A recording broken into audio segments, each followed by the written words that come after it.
इसलिए ये इस जातियों के समूह को देखा जाए तो कांग्रेस यहाँ मजबूत है। वैभव का ज़्यादा लगता है क्योंकि उनके पीछे सपोर्ट ज़्यादा दूसरे काम के काउंट हो जाते हैं। क्योंकि एक वो आम आदमी है, लुमाराम मसीरवी जाति के वोट पर ओबीसी मुसलमान SC/ST का वो गढ़ है। प्रत्याशी बदल दिया बीजेपी ने, इससे बीजेपी को नुकसान भी हुआ है। राजस्थान की 25 लोकसभा सीटों में एक जालोर सिरोही लोकसभा सीट जो कि हॉट सीट में मानी जा रही थी, क्योंकि यहां से पूर्व मुख्यमंत्री अशोक गहलोत के पुत्र वैभव गहलोत चुनाव लड़ रहे थे। उन्हीं के सामने एक आम आदमी की तरह लुम्बाराम चौधरी भी चुनाव लड़ रहे थे। इस सीट को लेकर कई सारे दावे भी किए गए, लेकिन अब जो वरिष्ठ पत्रकार ABP न्यूज़ के साथ है, जिन्होंने ग्राउंड जीरो पर रिपोर्टिंग की थी। सबसे पहले तो छंगानी जी, आपका ABP न्यूज़ में स्वागत है। आपने जब रिपोर्टिंग की थी तो आपके सामने क्या कुछ आया था, किस तरह के समीकरण नजर आ रहे हैं? जालोर वैसे 1952 में ये लोकसभा सीट में आया था सबसे पहले, और ये जो इलाका है इसमें हमेशा बाहरी उम्मीदवार जीतते रहे। ये वैभव गहलोत के लिए प्लस पॉइंट है। यहाँ ये जातियों में इस बार चुनाव हुआ है, न मोदी लहर थी न मोदी का विरोध था। इस बार जो चुनाव हुआ है बड़ा साइलेंट मतदाता थे। मतदाताओं ने अपने बहुत सोच समझ के इस बार मतदान किया है। परिणाम कुछ भी निकल सकता है, ये रोचक भी हो सकता है। परिणाम वैभव के पक्ष में भी जा सकता है और विरोध में भी जा सकता है, लेकिन मुकाबला बड़ा रोचक था। 8 विधानसभा क्षेत्रों में लोकसभा बटा हुआ है, इसमें बरोबरी की ताकत है। वहाँ बीजेपी भी ताकतवर है और कांग्रेस भी है। यहाँ अब तक कांग्रेस का गढ़ रहा है, लेकिन पिछले 3 लोकसभा चुनावों में बीजेपी यहाँ चुनाव जीतती आई है। इस बार उन्होंने चूँकि प्रत्याशी बदल दिया बीजेपी ने, इससे बीजेपी को नुकसान भी हुआ है। क्योंकि एक वो आम आदमी है, लुमाराम मसीरवी जाति के वोट में ओबीसी मुसलमान SC/ST का वो गढ़ है। इसलिए ये इस जातियों के समूह को देखा जाए तो कांग्रेस यहाँ मजबूत है, और इस बार कांग्रेस वहाँ जीत भी सकती है। परिणाम कुछ भी हो सकता है। इस बार वोट कास्ट भी कम हुआ है, जितना उत्साह भी था लोगों में। सबसे बड़ी बात बताऊं कि साइलेंट वोटर की जो बात कही जा रही है, जो मतदाता थे उनमें किसी तरह का उत्साह नहीं था, वो कुछ चौंकाने वाले परिणाम ला सकते हैं, क्योंकि पूर्व मुख्यमंत्री अशोक गहलोत भी ये कह चुके हैं कि चौंकाने वाले परिणाम आएंगे। और जिस तरह से सट्टा बाजार ये कह रहा है कि सर जालोर में तो बीजेपी का पलड़ा भारी है। एक नाम भी सट्टा बाजार है, तो उसका सट्टा अपन कह नहीं सकते, उसका परिणाम कुछ भी निकल सकता है। सट्टे में दोनों तरह के लोग सट्टेबाजी करते हैं। हालांकि फलौदी सट्टा बाजार का नाम है अपने आप में, 500 साल पुराना सट्टा बाजार है, उसको अपन चैलेंज नहीं करते हैं। पर जो हकीकत है, ज़मीनी हकीकत है, उसको देखते अपन ये कह सकते हैं कि रोचक मुकाबला है वहाँ पर, और इस मुकाबले का परिणाम कुछ भी हो सकता है। ये रोचक मुकाबला है जालोर सिरोही लोकसभा सीट पर। सर, ABP न्यूज़ में आपका स्वागत है। अब आपने जो रिपोर्टिंग की थी ग्राउंड जीरो पे, जो लोकसभा सीट चुनाव को लेकर, आपके सारे समीकरण पता है, किस तरह के जातीय समीकरण है। आपकी नज़र में किसका पलड़ा भारी है सर? वैभव का ज़्यादा लगता है क्योंकि उनके पीछे सपोर्ट ज़्यादा दूसरे काम के काउंट हो जाते हैं, और अगर वो आते हैं तो हो सकता है कि कुछ अच्छे काम भी करवा सकें, क्योंकि पीछे सपोर्ट है उनके साथ में।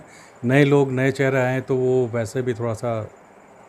नहीं सर, आप वरिष्ठ पत्रकार है, मैं ही कह रहा हूँ कि जिस तरह से केंद्र में कोई सरकार बनती, बीजेपी की सरकार बनती है, ये कांग्रेस के सांसद बनते हैं, तो किस तरह से काम होगा? क्योंकि अभी तो राजस्थान में भी कांग्रेस की सरकार नहीं है, किस तरह से वहाँ पे विकास के काम करवा पाएंगे? मैं थोड़ा ये जानना चाह रहा हूँ आपकी नज़र में। है, सारी चीज़ें मुश्किल हैं, लेकिन लोगों का विचार जो है वो काम को देख के भी होता है।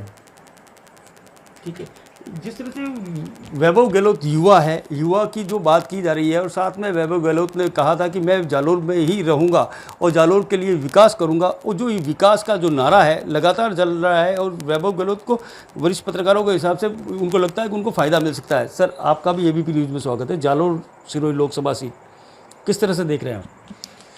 देखिए, जालोर सिरोही लोकसभा सीट परंपरागत कांग्रेस का गढ़ रहा है, लेकिन गोधरा कांड के बाद पाली से लेके महसाणा तक, गुजरात साइड तक, ये उधर का जो इलाका है, वहाँ उनके बाद जब बीजेपी पहली बार आई और उसके बाद में बीजेपी वहाँ से हारी नहीं है, कांग्रेस वापस अपने गढ़ को कब्जे में नहीं कर पाई है। ये पिछले 3 चुनाव में भी वहाँ बीजेपी का वो रहा है।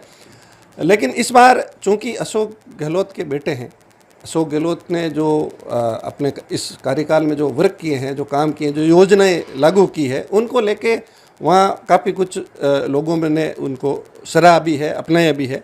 और ख़ास करके चिरंजीवी योजना जो अब शायद बंद हो गई, तो उसको लेके भी लोगों में थोड़ा ये गुस्सा था कि भाई बीजेपी ने बंद क्यों कर दी, ये अच्छी योजना थी। उनको लेकर भी लोग उनसे जुड़े।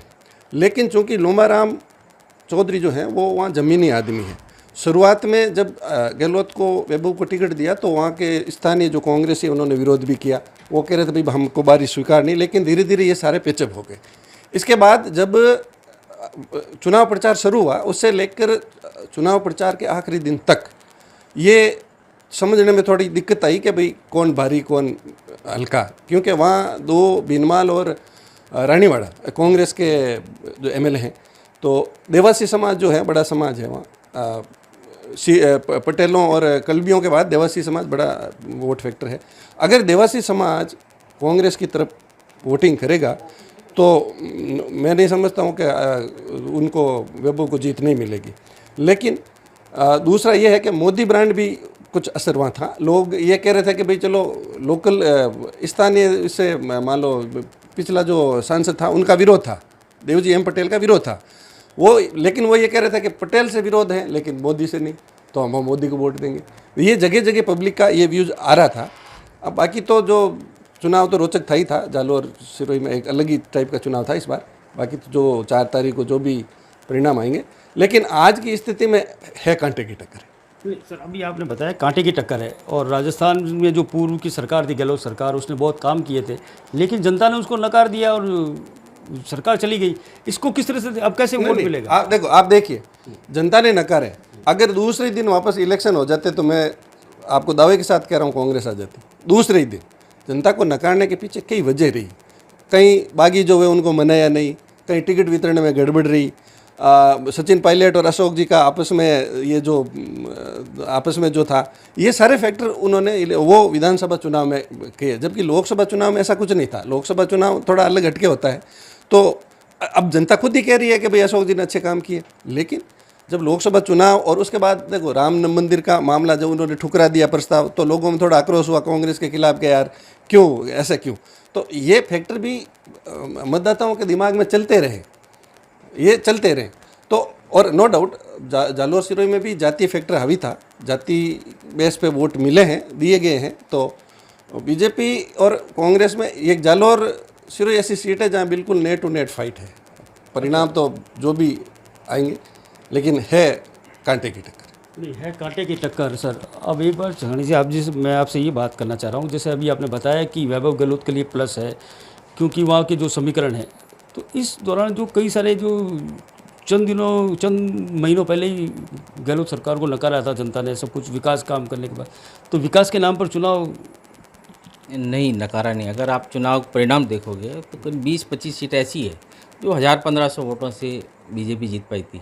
और ये पायलट वर्सेस अशोक गहलोत का जो विवाद था, अगर ये साथ होते तो सरकार रिपीट हो जाती। लोगों में सरकार के प्रति कोई विरोध नहीं था, तो ये नहीं कह सकते सरकार को नकार दिया। 70 सीटें आई थी। चुनाव सरकार बनने के बाद भी कांग्रेस ने उपचुनाव जीता है, तो सरकार की विरोध नहीं था, पर एक आपसी विवाद के कारण ये सरकार गई थी। सर मैं ये कह रहा हूँ लोकसभा चुनाव के दौरान भी इस तरह का पायलट वर्सेस गहलोत का कलह जारी रही, अभी भी जारी है, खींचतान जारी है। बिल्कुल दिखा है जालोर में। पायलट जालोर नहीं आए थे चुनाव में, और हालांकि पायलट का कहना है कि मुझे गहलोत ने नहीं बुलाया है, और गहलोत का कहना है कि हमने कौन सा प्रियंका को बुलाया था, आप भी आते। तो ये विवाद आज भी है, ख़त्म नहीं हुआ, सीधी जारी है आज भी। और ये अगर विवाद ख़त्म नहीं होता कांग्रेस के लिए बड़ा नुकसानदायक रहेगा। जिस तरह से अभी आपने बताया कांग्रेस के लिए नुकसानदायक रहेगा। सबसे बड़ी बात बता दूं, जालोर सिरोही जो लोकसभा सीट है हॉट सीट थी, क्योंकि यहाँ से पूर्व मुख्यमंत्री अशोक गहलोत के पुत्र वैभव गहलोत चुनाव लड़ रहे थे। लेकिन जो ग्राउंड जीरो से रिपोर्टिंग करने वाले रिपोर्टर है, उन्होंने बताया कि वहाँ पर भी कांटे की टक्कर नज़र आ रही है, क्योंकि काफ़ी करीबी मामला है। क्योंकि बीजेपी में भी जो कलह थी वो भी वहाँ पर देखने को मिली, वैसे कांग्रेस में भी देखने को मिली। और सबसे बड़ा फैक्टर जो काम कर रहा है लोकसभा चुनाव में, पायलट वर्सेज गहलोत। जोधपुर से करणपुरी, ABP न्यूज़।